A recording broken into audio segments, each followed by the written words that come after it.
आज हम सुनेंगे कहानी संत जी की बिल्ली।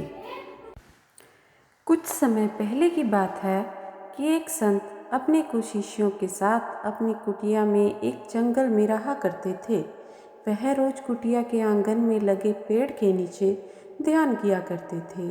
एक दिन दोपहर के समय बिल्ली का एक छोटा सा बच्चा कहीं से आश्रम में पहुंच गया। वह भूख के कारण से जोर जोर से रो रहा था।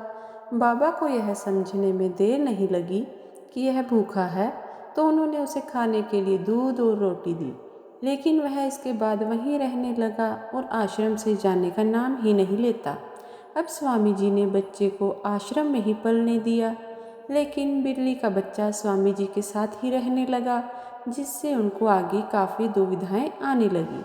खास करके जब भी स्वामी जी ध्यान में बैठते तो वह उनको परेशान करता, कभी उनकी गोद में तो कभी कंधे पर चढ़ जाता, जिससे स्वामी जी का ध्यान भंग हो जाता। अब इस समस्या से निपटने के लिए उन्होंने एक उपाय निकाला।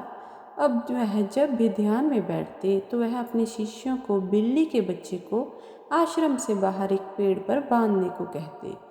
इस तरह से जब भी स्वामी जी ध्यान में बैठते तो उनके शिष्य बिल्ली के बच्चे को पेड़ पर बांध आते।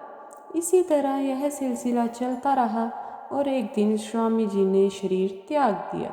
अब उनके शिष्यों ने आपस में चुनाव करके उनके सबसे काबिल शिष्य को उनकी जगह पर बिठा दिया। अब वह शिष्य जब भी ध्यान लगाता तो हमेशा की तरह और शिष्य बिल्ली के बच्चे को पेड़ पर बांध आते। यह आश्रम का नियम बन गया था। अब एक दिन वह बिल्ली किसी कारण से मर गई। अब सारे शिष्य बिल्ली के बच्चे की मौत से परेशान थे।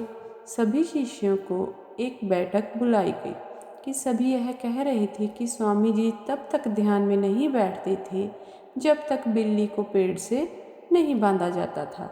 सभी ने यह निर्णय निकाला कि एक और बिल्ली लाई जाए और ध्यान के समय उसे पेड़ पर बांधा जाए। फिर पास की ही एक बस्ती से बिल्ली के एक बच्चे को पकड़ कर लाया गया और हमेशा की तरह जब स्वामी जी ध्यान में बैठते तो बिल्ली को पेड़ पर बांधा जाने लगा।